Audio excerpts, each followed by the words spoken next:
Okay, we have Windows 7 running here. Let's talk about service packs. To find out the service pack level of Windows 7, we would navigate to Start, then right-click Computer, then select Properties.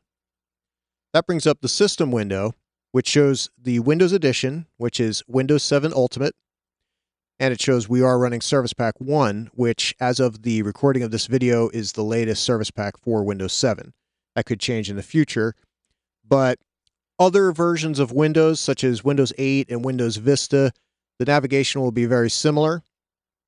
The idea here is that you want to usually have the latest service pack running. If this computer was not running Service Pack 1, this field would be blank, and it would be otherwise known as Service Pack 0. And at that point, we would want to update the system. We could do that with the Windows Update program, or we could go to the Microsoft website. For example, we could go to support.microsoft.com. And we'll go to that site now. The Microsoft support site has all kinds of information, all the downloads you could want, and a knowledge base with all kinds of troubleshooting. And so what we could do here is we could download the latest service pack directly from the site, and we'd just go to the query field here and search, for example, Windows 7 SP1. Press enter, and we'll get a lot of links here. For example, the first link is information about Service Pack 1 for Windows 7. We'll click that. And we'll scroll down a little bit, and it says here, how to obtain Service Pack 1 for Windows 7. And basically, we would just go to the Windows link here, and we would download and install the service pack, and then restart the system. And the install is pretty easy to do, just a basic installation. You're just clicking next through it. But you want to make sure that that service pack is updated so that you can close up some of the security holes and vulnerabilities in the system. An organization might also use an optical disk to update individual computers, or if there are a lot of computers, they might stream the service pack over the network. Now, service packs are large groups of patches and updates, but they are static. Once one is released, it remains the same. So additional updates are always necessary. By default, this is taken care of by the Windows Update program. To make modifications to Windows Update, we can go to Start, All Programs, and then we'll scroll down to the Windows Update program and click that to open it. And from here, we can install new updates if we wish to, and we can change settings of how we're alerted to updates and how the updates are installed here. And click the Change Settings link, and we get several options here. The one I have it set to now is check for updates, but let me choose whether to download and install them. And in the case study, that's what you wanted to select. Installing updates automatically, you may not want to do that in the company, even though it says recommended here by Microsoft, because you don't know specifically what every update is going to do. You could also have the system download updates, but let you choose whether to install them. If you do that for every computer on the network, that could use up a lot of bandwidth. So that might be a no-no also. So often, the best option is check for updates, but let me choose whether to download and install them. And really, what you want to do, if you have a bigger network, is stream all these updates across all the computers with some type of management software, such as Microsoft SCCM or the older SMS, or a third-party tool. Keep in mind that some computers will need to be updated beyond the service pack and beyond what is automatically downloaded from Windows Update.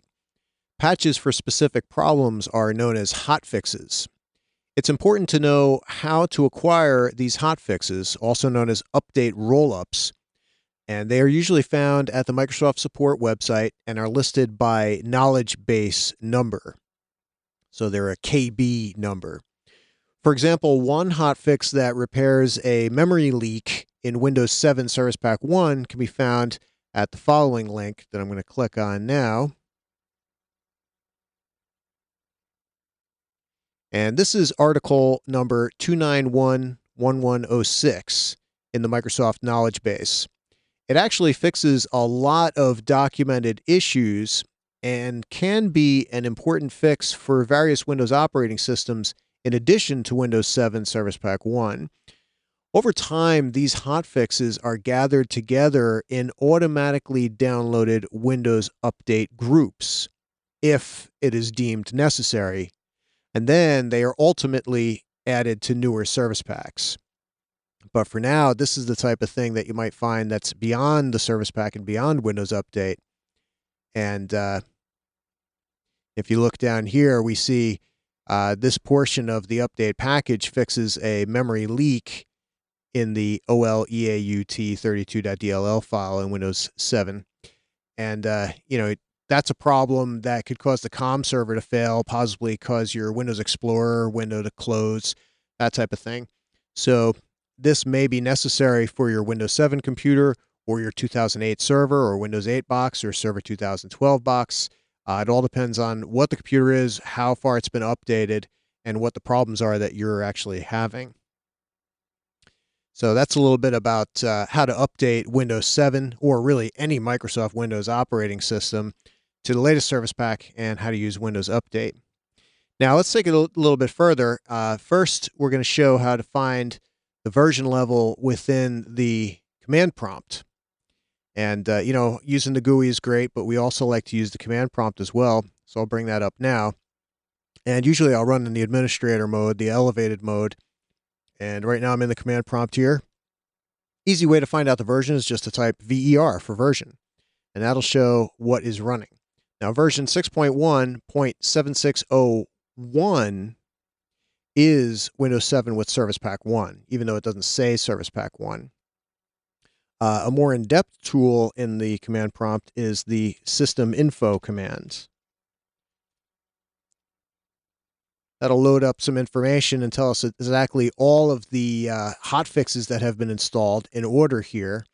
But if we scroll backwards in time here, we'll see towards the beginning, we see the name of the computer, the operating system running, and the version. 6.1.7601 is Windows 7 with Service Pack 1. Windows 7 without Service Pack 1 would be 6.1.7600. Makes sense. So you get a lot of information with that system info command. You can also run the winver command from here or from the run prompt, and that'll bring up the About Windows GUI screen, and it shows you again version 6.1.7601, Service Pack 1, Windows 7 Ultimate.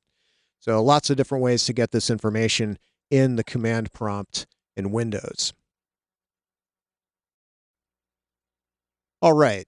Windows is not the only operating system in town, obviously. So we have other operating systems that we want to check on our network. For example, Mac OS X, and I have that running here now. If you want to find out the version of this OS, we'll go to the Apple menu and then select About This Mac. That brings up the About This Mac screen, and it tells us we're running OS X. But the key here is what version, and this is version 10.9.1, which is Mavericks. As of the recording of this video, that's the latest one.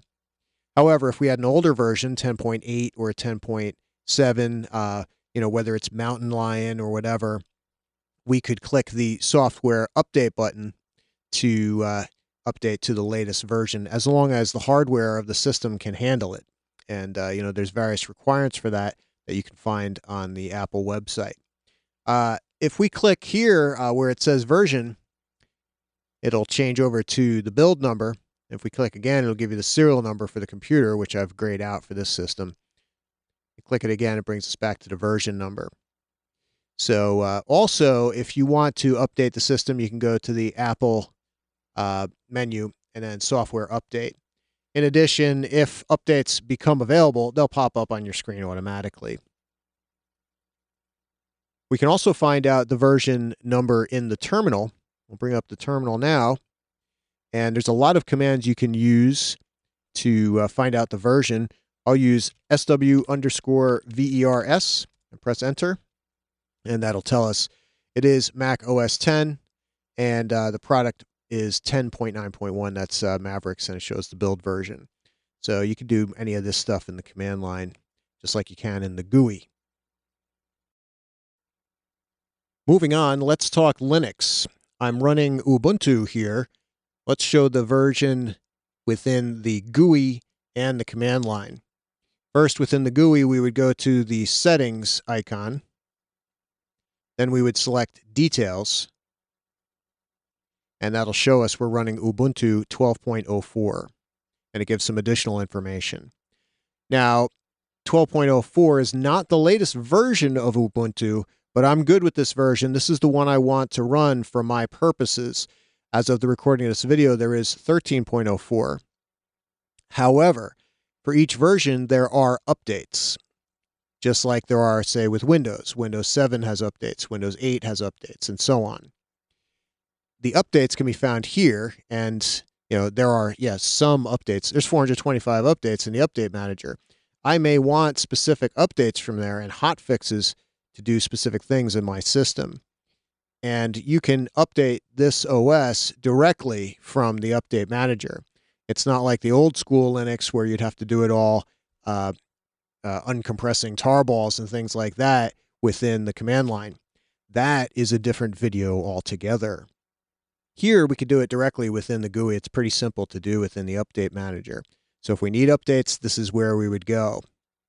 We can also find out the version within the command line. And if we go to the dashboard, select Terminal, I have it in the recent apps. So we'll bring that up. And that places it here. We'll open that guy up. And we have a command line similar to what we saw in OS X. OS X is a derivative of Linux. Here we're using actual Linux, or Linux if you prefer. And there's lots of commands to find out the version. The command I'm going to use is lsb _release -d. And that tells us we're running Ubuntu 12.04.2. Again, we could update from the command line if we wish to, but Ubuntu makes it very easy to do so within the Update Manager. I'll click on that now, and you'll see we have all kinds of software updates available for the computer. We can check off which ones we want specifically and then install those updates. Okay, we talked about Linux on the desktop side of things with Ubuntu. Now let's move to the mobile device side of Linux with Android. Here's one of my Android devices that I run. This is a smartphone. And what we want to do is find the version for this device and also find how to update the software if necessary. We're at the home screen right now. And what we're going to do is tap and swipe down from the top to bring up the notification area. And we're going to go to Settings. Once at the Settings area, we're going to scroll up, basically swipe up all the way to the bottom of the screen to the About section. And we'll tap on that. And that brings up a lot of information. First thing we're looking for is the version of the software. So we want software information. Tap on that now.